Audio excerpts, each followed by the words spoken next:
सो hi everyone, आज है हमारी थर्ड क्लास। तो कल क्लास में हमने क्या देखा था कि लास्ट टॉपिक की अगर हम बात करें तो हमने देखा था मेथड ऑफ चार्जिंग की।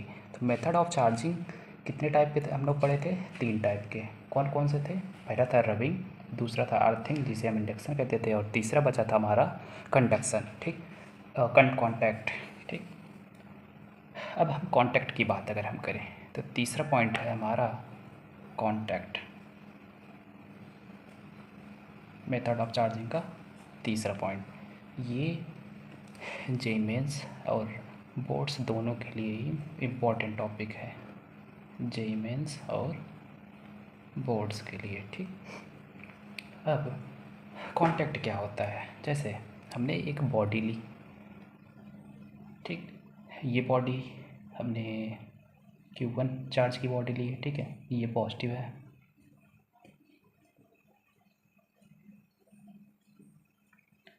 और यहाँ पे हमने एक दूसरी बॉडी ले ली, ये भी Q2 चार्ज की बॉडी है, ठीक, और हम इन दोनों को कनेक्ट करा दें, ठीक है, ऐसा अभी है, ठीक है। अब ये जो दो हमने स्फीयर्स लिए हैं, ये कैसे स्फीयर्स हैं? अभी आइडेंटिकल स्फीयर, ठीक है। आइडेंटिकल मतलब क्या होता है? जिसका रेडियस सेम हो, सेम रेडियस और सेम मटेरियल के बने हैं, ठीक।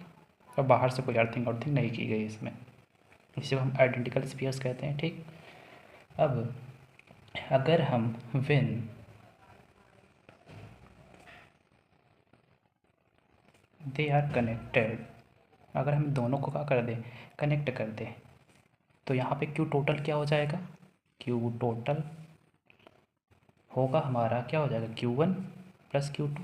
जब हम इन दोनों को कनेक्ट करेंगे बाय अ वायर, तो यहाँ पे जो टोटल चार्ज मिलेगा हमें, वो इन दोनों का सम हो जाएगा, Q1 और Q2, ठीक।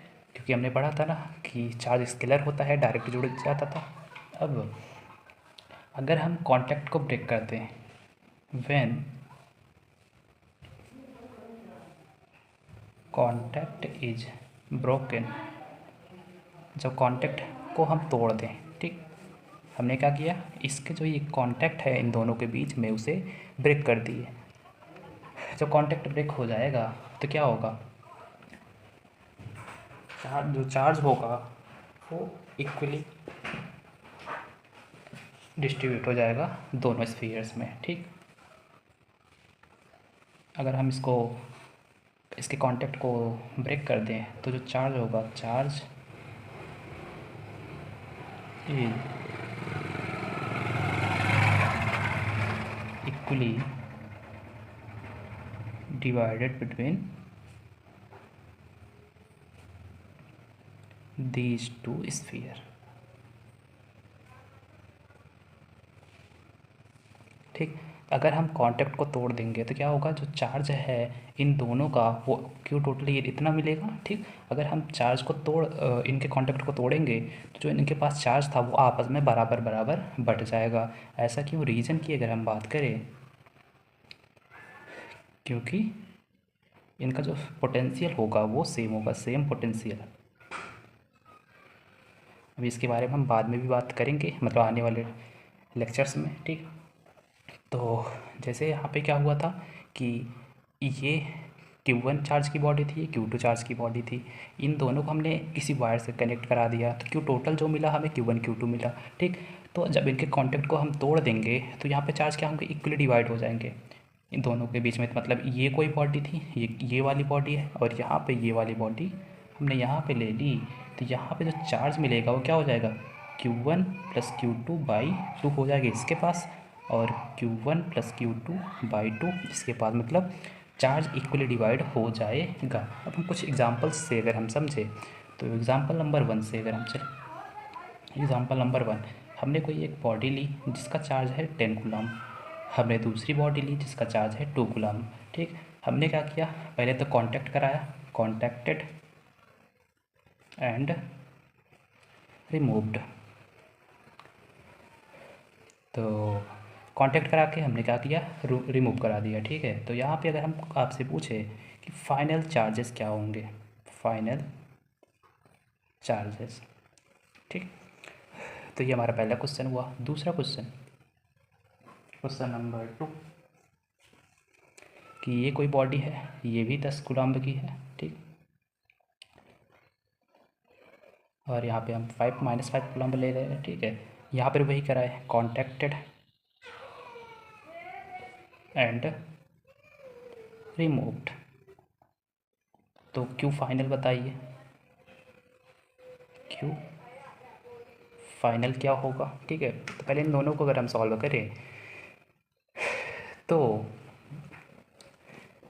क्या होगा, यहाँ पे अगर हम देखें तो इस रूल के अकॉर्डिंग जो हमने अभी ऊपर पढ़ा कि कांटेक्ट करने के बाद जब हम इसे तोड़ देते तो चार्ज होगा वो इक्वलेट डिवाइड हो जाता था, Q1 + Q2 / 2, Q1 + Q2 / 2। तो यहाँ पे अगर हम पहले तो Q टोटल निकाले, अगर जब इन दोनों को कनेक्ट कराया गया होगा तो Q टोटल क्या मिला था, Q टोटल जो होगा वो क्या होगा, Q1 + Q2। तो Q1 कितना है, +10 कूलम्ब, और Q2 कितना है, +2। तो ये टोटल क्या मिला हमें, 12 कूलम्ब मिला। अब जब हम कांटेक्ट को तोड़ देंगे, रिमूव कर देंगे, तो क्या हो जाएगा, जो चार्ज हमें मिलेगा इन दोनों पर अलग अलग मिलेगा। इस पर कितना हो जाएगा, Q1 + Q2 / 2, Q1 + Q2 / 2 मतलब 10 + 2 / 2 दैट्स इक्वल टू 6। तो यहाँ पे हमें क्या मिला, +6 कूलम्ब। किस पे चार्ज मिलेगा, इस पे। और वही यहाँ पर भी होगा, Q1 + Q2 / 2। तो यहाँ पर भी 6 कूलम्ब आया, मतलब इसके ऊपर भी कितना चार्ज हो जाएगा, प्लस का 6 कूलम्ब, ठीक। तो यहाँ पे क्या हुआ, पहले बॉडी 2 कूलम्ब थी, अब 6 कूलम्ब हो गई, मतलब बॉडी चार्ज हो गई, ठीक है। इसी तरीके से अगर हम इसकी बात कर लें, इसके सोल्यूशन की बात करें, तो यहाँ पे क्या हुआ, हमने एक बार कांटेक्ट कराया था, जब कांटेक्ट कराएंगे तो क्यू टोटल क्या मिलेगा, क्यू टोटल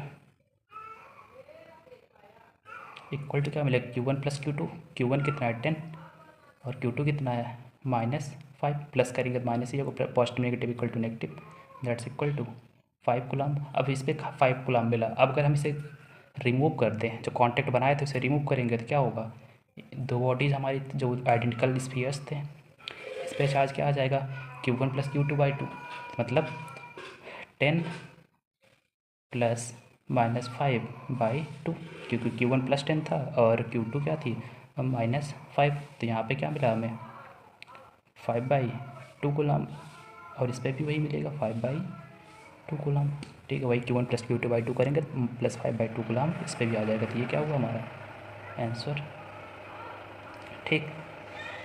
अब कुछ और एग्जांपल्स की बात अगर हम करें तो एग्जांपल नंबर 1, 2 और ये हमारा हुआ 3rd। तो एग्जांपल नंबर 3rd की अगर हम बात करें तो इस बार हमने क्या लिया, दोनों बॉडी नेगेटिव ले ली।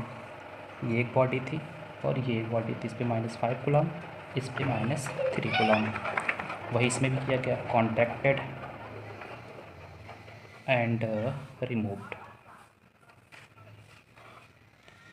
अगर कोई एग्जांपल नंबर 4 की बात कर लें, हमने एक बॉडी ली -8 कूलम्ब की, दूसरी बॉडी ली -12 कूलम्ब की, ठीक। इसमें वही करें, कॉन्टैक्टेड एंड रिमूव्ड। तो क्यू फाइनल क्या होगा, ये है क्वेश्चन मार्क, और यहाँ पर भी क्यू फाइनल क्या होगा, ये है क्वेश्चन मार्क, ठीक।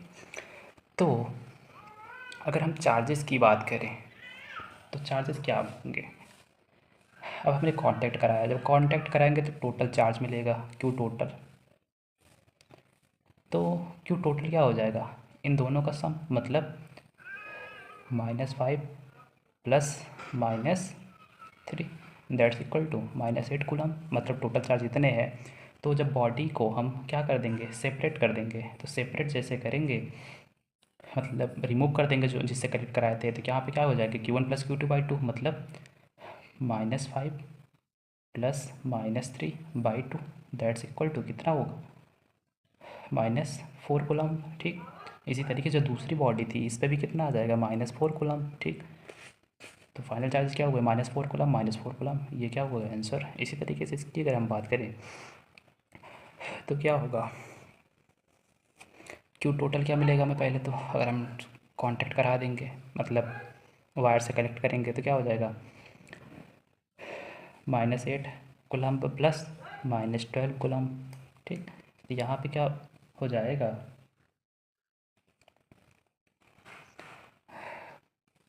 पॉजिटिव नेगेटिव नेगेटिव ही होगा, तो यहाँ पे 20 आ जाएगा, वो भी माइनस का। अब जब सेपरेट करा देंगे तो चार्जेस क्या हो जाएंगे, डिवाइड हो जाएंगे, मतलब Q1 + Q2/2, तो -20/2 दैट्स इक्वल टू -10 कूलम। इस पे भी -10 कूलम। ये क्या हो गया आंसर। तो कांटेक्ट हमारा क्या था कि किसी बॉडी को दूसरी बॉडी से कनेक्ट कराएंगे, तो कनेक्ट कराने के बाद जो क्यू टोटल होगा, अगर वो क्या हो जाएगा, आपस में बराबर में डिवाइड हो जाता है। ठीक, ये किसके लिए वैलिड है, आइडेंटिकल स्फीयर, मतलब उनका रेडियस सेम होना चाहिए, मटेरियल जिससे वो बने हैं वो भी सेम होना चाहिए, और कोई अर्थिंग नहीं होना चाहिए। ठीक, अब इसमें आगे की अगर हम बात करें,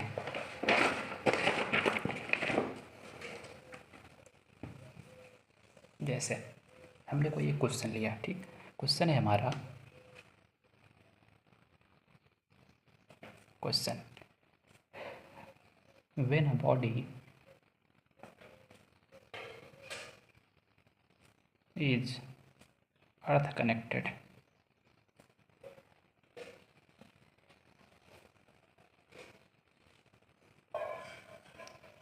electrons from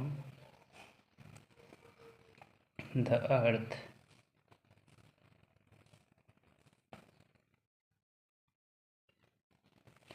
flow into the body.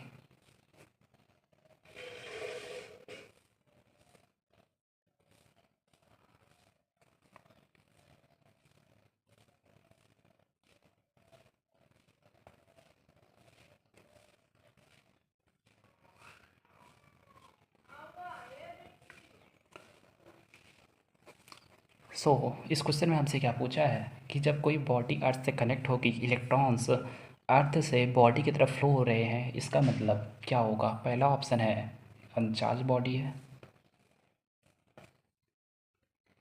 दूसरा पॉजिटिव चार्ज, तीसरा नेगेटिव चार्ज, और चौथा एन इंसुलेटर। तो क्वेश्चन क्या पूछा है कि कोई अगर हम बॉडी को अर्थ से कनेक्ट कराएं और इलेक्ट्रॉन अर्थ से बॉडी की तरफ जा रही है, मतलब कोई ये बॉडी है, इसे इसकी हम क्या कर दिए, अर्थिंग करा दिए। ठीक, अब जो इलेक्ट्रॉन्स हैं वो इस तरफ जा रहे हैं, इससे जाके अर्थ से जाके बॉडी की तरफ जा रहे हैं। ठीक, तो ये जो बॉडी है वो क्या होनी चाहिए, अनचार्ज होनी चाहिए, पॉजिटिव होनी चाहिए, नेगेटिव होनी चाहिए, इंसुलेटर होनी चाहिए। तो कल हमने क्या पढ़ा था, इस केस में जो ये बॉडी है, बॉडी को क्या होना पड़ेगा, पॉजिटिव। ठीक, तो ये बॉडी क्या होगी, पॉजिटिव चार्ज, कल क्योंकि हमने कल पढ़ा था ना अर्थिंग वाले केस में, तो ये हमारा क्या हुआ आंसर। ठीक, अब आगे जैसे हम बात करते हैं तो हमारा जो नेक्स्ट टॉपिक आता है वो होता है कुलाम्स लॉ। ठीक,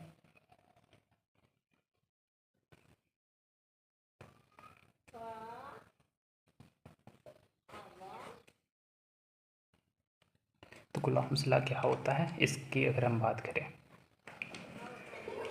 तो कूलॉम लॉ पढ़ने से पहले हम क्लास 11th की कुछ एक छोटे से टॉपिक्स की बात कर ले पहले, जो कि क्या है, ग्रेविटेशन का। ठीक,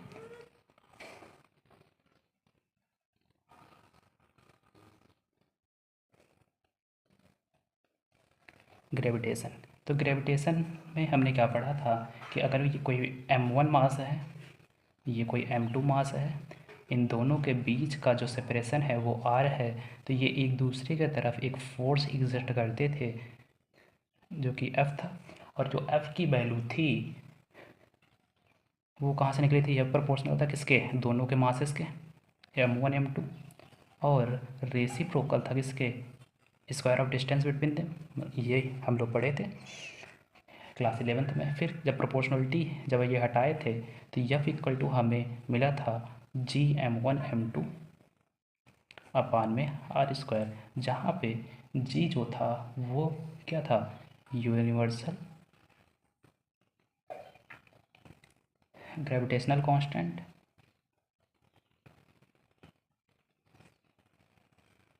ठीक। और इसकी वैल्यू थी 6.6 इंटू 10⁻⁻11। ठीक। अब जो ये फोर्स था वो क्या कैसा फोर्स था? अट्रैक्टिव फोर्स था। अगर हम इसके नेचर की बात करते थे तो ये अट्रैक्टिव नेचर का था। ठीक। तो ये हमने क्या किस में पढ़ा था? ग्रेविटेशन में, क्लास 11th के फिजिक्स में। ठीक। अब बट हम क्लास 12 में कूलॉम्स लॉ पढ़ेंगे, क्योंकि अब इसी से ग्रेविटेशन से ही हम कूलॉम्स लॉ को भी डेरिवेट कर सकते हैं। बस वहाँ यहाँ पे मासेस थे, वहाँ पे चार्जेज आ जाएंगे, बस ज़्यादा अंतर नहीं है। ठीक। तो क्या हुआ, जो कूलॉम्स लॉ क्या होता है? अगर हम कूलॉम्स लॉ की बात करें तो ये होता है force of interaction between charges. मतलब कि चार्जेस के बीच में जो इंटरेक्शन होगा, अब वो इंटरेक्शन चाहे अट्रैक्शन हो चाहे रिपल्सन हो। ठीक है। जैसे हमने कोई अब यहाँ पे चार्ज ले लिए, एक चार्ज Q1 है और एक चार्ज Q2 है, और इनके बीच का जो सेपरेशन है वो हमने R दिया है। ठीक। अब यहाँ पे दोनों क्या है? लाइक चार्जेस हैं, पॉइंट चार्जेस की बात हो रही है। ठीक। तो अगर दोनों चार्जेस लाइक चार्जेस हैं तो ये क्या करेंगे, एक दूसरे के ऊपर कैसा फोर्स लगाएंगे? एफ, वो भी एफ कौन सा? एफ रिपल्सन वाला। ठीक। तो अगर हम ग्रेविटेशन से ही इसको डिफाइन करें तो यहाँ पे कूलॉम्स लॉ क्या होगा? Force of interaction. इंटरेक्शन किस लिए कह रहे हैं? क्योंकि यहाँ पे अट्रैक्शन भी हो सकता है और रिपल्सन भी हो सकता है। ठीक। Force of interaction between two point charges. जैसे यहाँ पे हम मासेस की बात करते थे ना, force of attraction between two masses.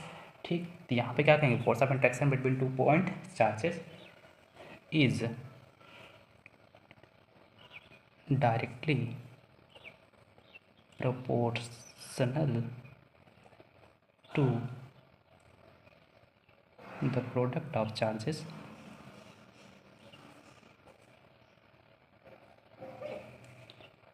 and reciprocal to square of distance between them। ठीक। तो जैसे हमने इसको डिफाइन किया तो वैसे यहाँ पे भी डिफाइन कर दिए।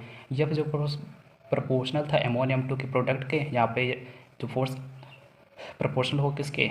चार्जेस के। ठीक। और रेसिप्रोकल था किसके? स्क्वायर ऑफ डिस्टेंस बिटवीन थे, मतलब दोनों के बीच के डिस्टेंस के। यहाँ पर भी दोनों चार्जेस के बीच के डिस्टेंस के, दोनों चीज़ें सेम ही हुई। ठीक है। तो यहाँ पे क्या था? यह प्रोपोर्शनल M1 M2, तो यहाँ पे क्या हो जाएगा? F प्रोपोर्शनल Q1 Q2, और रेसिप्रोकल किसके? 1/r²। याद भी नहीं करना होगा, क्लास 11 पे हम लोग पढ़ चुके थे इसे। ठीक। तो यहाँ पे जो F इंट्रैक्शन बनेगा, यहाँ पे जो F था वो अट्रैक्शन वाला था। ठीक। यहाँ पे F जो होगा इंट्रैक्शन वाला होगा। इंट्रैक्शन में वो चाहे वो अट्रैक्शन हो या फिर रिपल्सन हो। ठीक। तो वो क्या हो जाएगा? जब यहाँ पे प्रोपोर्शनलिटी हटाएंगे तो कांस्टेंट लाना पड़ेगा, और वो कांस्टेंट जो आता है वो K आता है, K Q1 Q2 अपान में R²। ठीक। जहाँ पे जो ये K है इसे कहा जाता है प्रोपोर्शनल कांस्टेंट, प्रोपोर्शनलिटी कांस्टेंट है ये। ठीक। और जो R है, R तो पता ही है ना, इन दोनों के बीच का सेपरेशन। ठीक। तो हम कूलॉम्स लॉ की बात करें तो क्या होता है? F proportional Q1 Q2 and reciprocal to R²। ठीक। तो जो F इंटरेक्शन जो हमें मिला वो के Q1 Q2 अपान R² मिला। ठीक। अब कुछ पॉइंट्स हैं जो कि हमें पता होने चाहिए कूलॉम्स लॉ के बारे में। ठीक। तो पॉइंट नंबर 1 क्या कहता है? पॉइंट 1 की अगर हम बात करें तो जैसे अगर यहाँ पे कोई पॉइंट चार्जेस Q1 और Q2 है, इनके बीच का जो सेपरेशन है वो R है। ठीक। और अगर ये दोनों चार्जेस लाइक हैं, ठीक, लाइक चार्जेस, अगर लाइक चार्जेस होंगे क्या करेंगे? रिपल करेंगे। ठीक। और वहीं अगर अनलाइक चार्जेस होंगे तब अनलाइक चार्जेस होंगे तो ये क्या करेंगे? एक दूसरे को अट्रैक्ट करेंगे। ठीक। ये तो बताइए, ये क्यों कल हमने पढ़ा था ना कि लाइक चार्जेस एक दूसरे को अट्रैक्ट करते थे रिपल करते थे, ठीक, अनलाइक चार्ज एक दूसरे को अट्रैक्ट करते थे, ठीक है। अब ये तो हमारा पॉइंट ए हो गया। अब अगर हम बात करें कि जो ये फार्मूला था के Q1 Q2/r², मतलब फोर्स ऑफ अट्रैक्शन या फिर फोर्स ऑफ रिपल्सन निकालने के लिए, तो इसमें क्या हम चार्जेस का साइन भी रखेंगे। तो इसको अगर हम बात करें तो जब भी फोर्स की वैल्यू पूछे, फोर्स की वैल्यू या मैग्नीट्यूड भी, मैग्नीट्यूड लिखना हो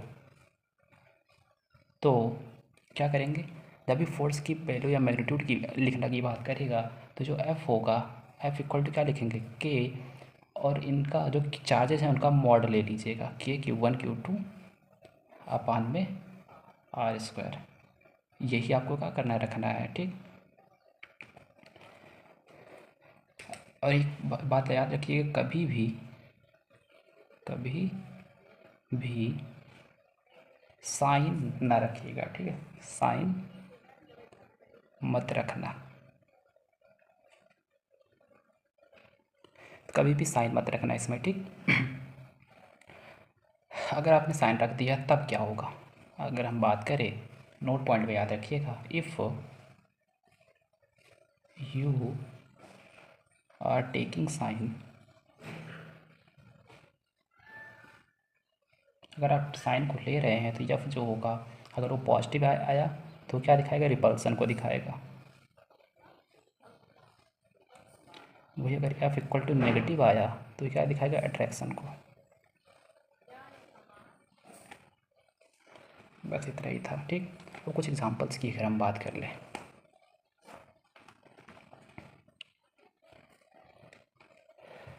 एग्जांपल नंबर 1,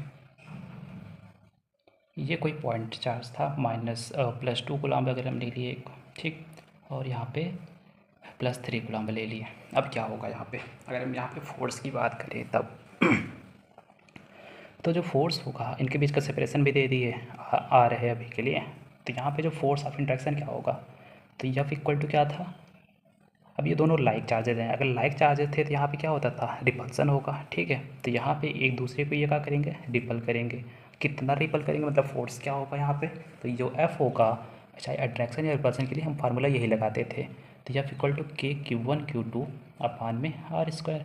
तो के, अभी के की वैल्यू आपको नहीं बताया गया, अभी थोड़ी देर में बता दिया जाएगा, ठीक। तो के Q1 क्या था, +2, और Q2 क्या है, 3 अपान में r²। तो यहाँ पे जो हमें मिला के 6 अपान में r², मतलब कि इधर जो फोर्स F लग रहा था वो 6k/r², और इधर भी 6k/r² फोर्स लग रहा था, ठीक। दूसरे एग्जांपल की बात करें, एग्जांपल नंबर 1, दूसरे की अगर हम बात करें, यहाँ पे हमने इस बार लिया -2 कूलम्ब का चार्ज, ठीक, यहाँ पे -3 कूलम्ब का चार्ज, दोनों के बीच का सेपरेशन r है। अब क्या होगा, यहाँ पे जो F लगेगा वो क्या होगा, के Q1 Q2/r², तो के Q1 कितना है 2, Q2 कितना है 3 अपान में r², तो यहाँ पे भी 6k/r², मतलब कि इधर भी F लगेगा, क्या होगा 6k/r², और इधर भी F लगेगा जिसकी वैल्यू 6k/r² होगी, ठीक। इसी तरीके से अगर हम थर्ड एग्जांपल की बात करें तो थर्ड एग्जांपल क्या है, हमने यहाँ पे एक +2 कूलम्ब का चार्ज ले लिया, इनके बीच का सेपरेशन अभी भी r ही रखते हैं, ठीक, और यहाँ पे एक चार्ज ले लिया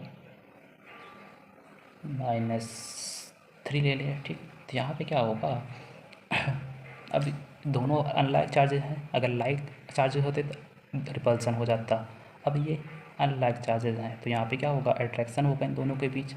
एफ ऑफ अट्रैक्शन जो होगा वो क्या होगा, के Q1 Q2 अपान r², यहाँ पे क्या हो जाएगा, के 3 2 6, मतलब 6k अपान में r², बट यहाँ पे जो फोर्स लगेगा वो इनवर्ड लगेगा, 6k/r², इधर भी 6k/r², ठीक। अब अगर कोई होता जो साइन भी ले लेता जैसे यहाँ पे इफ़ यू टेकन साइन या फिर इक्वल टू प्लस अगर आएगा तो रिपल्सन दिखाएगा, नेगेटिव आएगा मतलब अट्रैक्शन दिखाएगा। यहाँ पे अगर हम साइन को भी ले लेते तब क्या होता, देखो यहाँ पे 2 का साइन क्या है प्लस, तो यहाँ पे प्लस, और ये भी 3 का भी प्लस, तो plus plus positive into positive, ये भी ओवरऑल पॉजिटिव मिलता। अगर ये पॉजिटिव है तो ये क्या होगा, क्या दिखाएगा ये, रिपल्सन। ठीक, आगे देखो यहाँ पे साइन रखते हैं, यहाँ पे नेगेटिव, यहाँ पर भी नेगेटिव, तो नेगेटिव इंटू नेगेटिव क्या होगा, पॉजिटिव, यहाँ पर भी पॉजिटिव, पॉजिटिव आ गया तो जिसका मतलब ये क्या है, रिपल्सन दिखाएगा। ठीक, अब यहाँ पे देखो तो सामने Q1 क्या था, प्लस, ये था पॉजिटिव और ये था नेगेटिव, पॉजिटिव इंटू नेगेटिव क्या होता था, नेगेटिव। अब ये नेगेटिव है तो ये क्या दिखाएगा, अट्रैक्शन।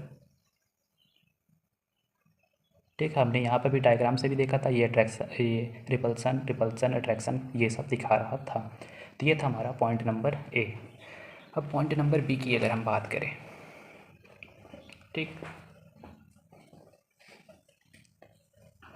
तो पॉइंट नंबर बी क्या है, पॉइंट नंबर बी है जो हमारा कूलम्ब लॉ है, मतलब जो फोर्स है, फोर्स ऑफ इंट्रैक्शन, वो along the straight line. Coulomb force जो होता है वो जो सेंटर वाली लाइन होती है उसके तरफ होता है। ठीक, तो यहाँ पे क्या होगा, सेंट्रल फोर्स की अगर हम बात करें तो जो कूलम्ब फोर्स होता है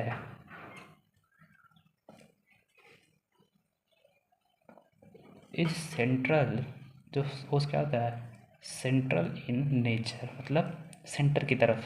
ठीक, central in nature, act along line joining the centre, line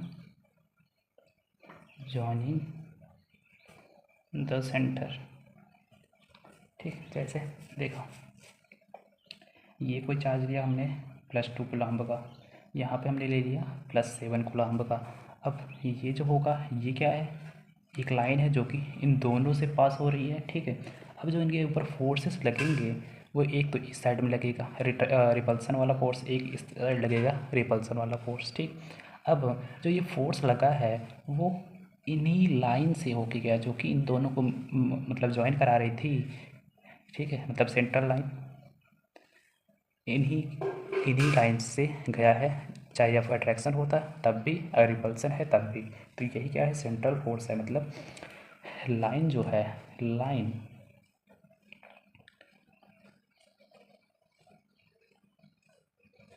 passing through centre. ठीक, जो लाइन है वो किससे पास हो रही है, सेंटर से पास हो रही है। अब आगे अगर हम बात करें तो पॉइंट नंबर 3, ये था हमारा पॉइंट बी। और पॉइंट सी की अगर हम बात करें तो पॉइंट सी क्या कहता है, तो जो जो कूलम्ब फोर्स होता है, कूलम्ब फोर्स जो होता है वो क्या, ऑलवेज इन एक्शन रिएक्शन। ठीक, एक्शन रिएक्शन पेयर्स, जो कूलम्ब फोर्स होता है वो हर समय एक्शन रिएक्शन पेयर में ही रहते हैं। अब एक्शन रिएक्शन पेयर का क्या मतलब हुआ कि जैसे यहाँ पे देखो ये इस पर अगर एफ फोर्स लगा रहा था तो ये वाला भी इस पर एफ फोर्स लगा रहा होगा, मतलब एक अगर फोर्स लगाएगा दूसरा भी उसके ऊपर फोर्स लगा ही रहा होगा, ये इसी को कहते हैं एक्शन रिएक्शन पेयर। ठीक, डी की अगर हम बात करें पॉइंट नंबर डी, तो पॉइंट नंबर डी क्या होता है, कूलम्ब फोर्स जो होता है इज कंजर्वेटिव इन नेचर। जो कूलम्ब फोर्स होता है वो कंजर्वेटिव होता है नेचर में। अब कंजर्वेटिव का क्या मतलब हुआ कि थोड़ा फोर्स, मतलब जो थोड़ा फोर्सेस हुज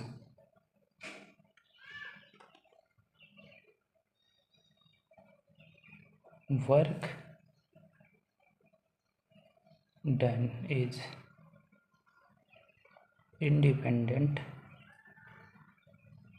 ऑफ बर्थ। ठीक, तो कुछ कोई तो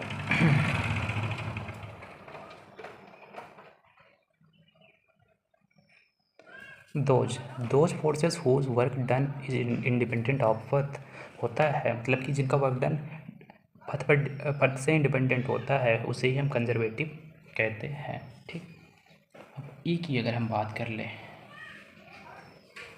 तो ई क्या है, एफ इक्वल टू, हमने क्या पढ़ा था के Q1 Q2 अपान में आर स्क्वायर। ठीक, तो यहाँ मैंने के की जब हम बात कर रहे थे तो हमने इसे क्या कहा था, के जो है वो क्या है, प्रोपोर्शनलिटी कांस्टेंट। ठीक, और ये प्रोपोर्शनलिटी जो कांस्टेंट है ये क्या कर सकता है, वेरी कर सकता है, वेरी कर सकता है।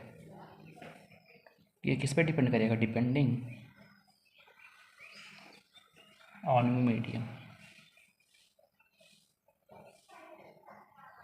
मतलब कि मीडियम पर डिपेंड करता है। ठीक, कि किस तरीके का मीडियम है, वो वैक्यूम है, वाटर है, कैसा मीडियम है वहाँ पे। ठीक, और इसकी जो वैल्यू होती है वो कितना होता है, 9 × 10⁻⁹ होता है। अगर मीडियम की बात करें तो जो के ऑफ मीडियम होता है वो क्या होता है, 1/4πε0। अब जो ε0 है इसे ε0 कहा जाता है।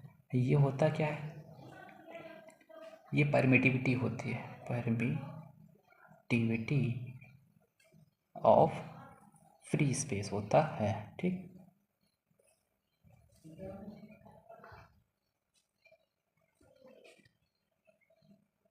और इसकी यूनिट और डायमेंशन की बात करें, यूनिट और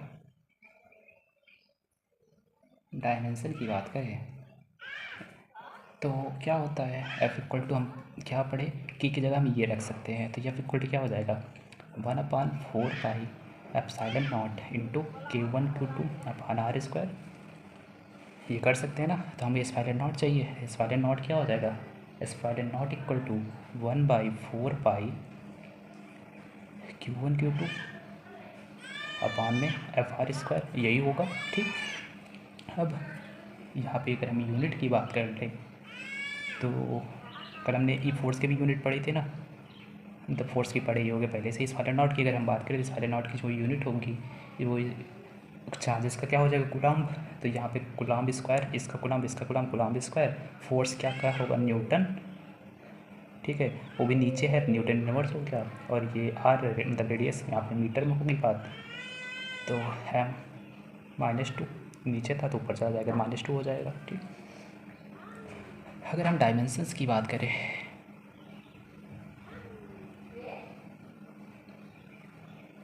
डायमेंशन क्या होगा, 80 होगा। ठीक, 80 स्क्वायर अपान में फोर्स का क्या होगा, ml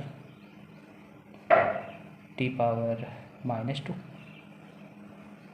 और इसका क्या हो जाएगा, L स्क्वायर। ठीक, अब जब इसको सॉल्व करेंगे तो हमें क्या मिलेगा, इधर यम इनवर्स L⁻³ T⁻4 और A⁻2 मिल जाएगा। तो ये इसका क्या हुआ, डायमेंशन हुआ।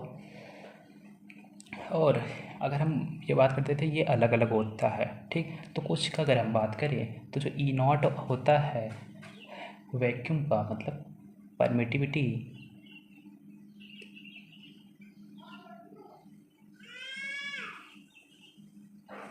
ऑफ वैक्यूम जो होता है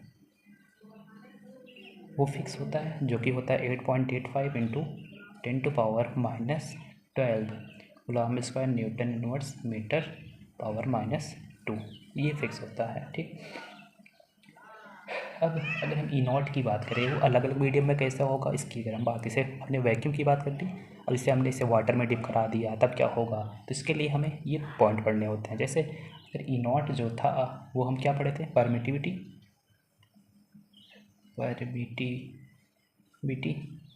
ठीक, ये क्या होता था, ये क्या करता है, परमिशन देता है मीडियम, परमिशन टू मीडियम, ठीक, मतलब ये मीडियम को परमिशन देता है कि हर मीडियम में अलग अलग परमिटिविटी होगी, ठीक है। जैसे हमने ये पढ़ा था कि वैक्यूम में इतना होता है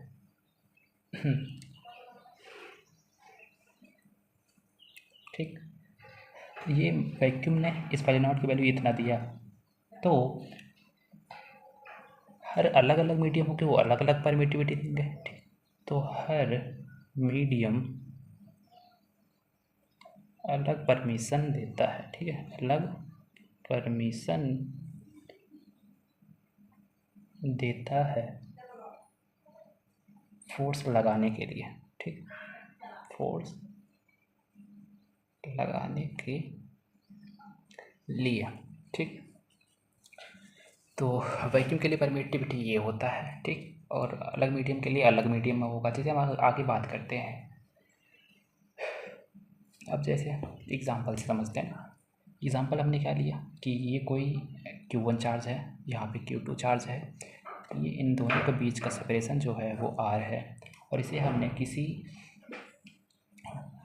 मतलब वैक्यूम में रख दिया इसे एक पहली बार, ठीक। अगर हम इसे वैक्यूम में रखे हैं, इसका जो परमिटिविटी होगा वो कितना होगा, 8.85 × 10⁻12 होगा, ठीक।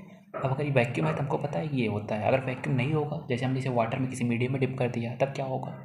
तो अभी हम अगर वैक्यूम के लिए बात करें तो इधर क्या फोर्स लगेगा, एक फोर्स इधर लगेगा F, इधर भी एक फोर्स F लगेगा। F इधर क्यों लगाएं, क्योंकि दोनों पॉजिटिव है तो रिपल्सन दिखाएगा, ठीक। F की जो वैल्यू होगी, अगर हम इसे अगर F और इसे F0 मान लें तो यहाँ पे क्या होगा, 1/4 pi epsilon not into Q1 Q2 अपान में R², और इसकी जो F की वैल्यू होगी वो क्या होगा, वही 1/4 pi epsilon not into Q1 Q2 अपान में R², ठीक।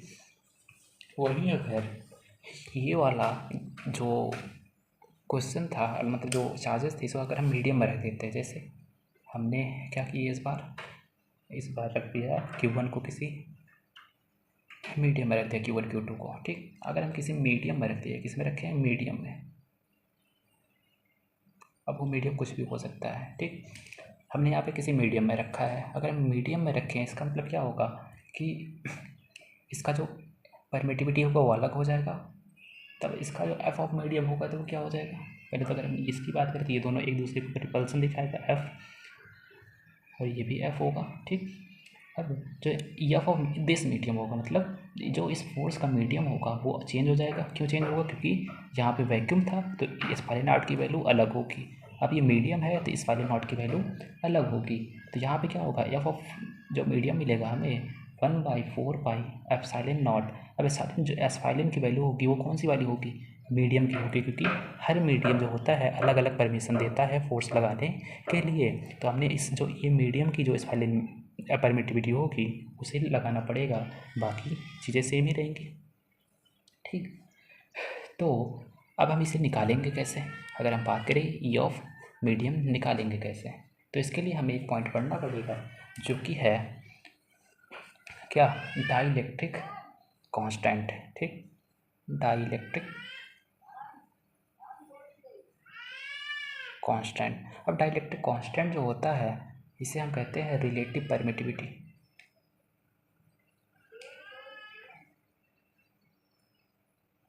इसे हम ई आर से लिखते हैं, और जो ई आर होता है वो ई एम अपान में एप्सिलॉन नॉट होता है।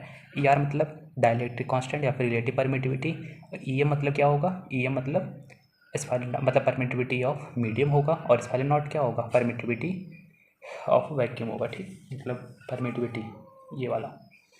आगे तो यहाँ से हमें क्या मिला, जो ई ऑफ मीडियम होगा हमें यही चाहिए था, ये ई ऑफ मीडियम कैसे निकालेंगे, तो ई ऑफ मीडियम क्या हो जाएगा, E of medium equal to इसको इधर भेजना पड़ेगा, तो ये क्या हो जाएगा ई आर, और ई आर को ही हम क्या कह देते हैं कि स्मॉल के, ठीक, इंटू एप्सिलॉन नॉट। तो ये हमारा एक पहला फार्मूला बना एप्सिलॉन ई ऑफ मीडियम निकालने के लिए। इसी तरीके से अगर हम के की बात करें तो के क्या हो जाएगा, स्मॉल के है ये, ठीक है, तो स्मॉल के होगा ई ऑफ मीडियम अपान में एप्सिलॉन नॉट। तो यहाँ पे जो भी वैल्यू हमें निकालनी होगी हम यहाँ से निकाल सकते हैं। जैसे एक एग्जांपल से अगर हम समझ लें तो एग्जांपल हम दिया गया है कि जो मीडियम है डाइलेक्ट्रिक कांस्टेंट, ठीक। ये क्वेश्चन में दिया रहेगा। मीडियम का डाइलेक्ट्रिक कांस्टेंट जो है वो दिया गया है 3। तो बता दीजिए ई ऑफ मीडियम क्या होगा। तो ई ऑफ मीडियम क्या होगा, डाइलेक्ट्रिक कांस्टेंट मतलब की वैल्यू दी गई है, ठीक। हमसे पूछा क्या है, ई ऑफ मीडियम पूछा है। ई ऑफ मीडियम क्या हो जाएगा, 3 इंटू 8.85 इंटू 10⁻⁻12, क्योंकि ई ऑफ इस वाले नॉट की वैल्यू क्या पढ़े थे हम लोग वैक्यूम वाले का, 8.85 इंटू 10⁻12, ठीक। तो वही यहाँ पे पुट करेंगे। डाइलेक्ट्रिक कांस्टेंट कितना दिया गया था, 3 दिया गया था, ठीक। तो ई ऑफ मीडियम ये मिल गया। क्वेश्चन में कैसे पूछेगा, जैसे देखो क्वेश्चन दे दिएगा कि ये किसी मीडियम में पुट किया गया है और इसका डाइलेक्ट्रिक कांस्टेंट 3 है, तो बताइए इस पर फोर्स क्या होगा। तब डाइलेक्ट्रिक कांस्टेंट जब दिया गया है तो हम इससे ई मीडियम निकाल सकते हैं। ई मीडियम निकाल लेंगे तो फोर्स में इसकी वैल्यू रख देंगे, आंसर मिल जाएगा, ठीक। तो आज के लिए इतना ही, बाकी मिलते हैं कल। इसका नोट्स है टेलीग्राम पे अपलोड हो जाएगा, ठीक।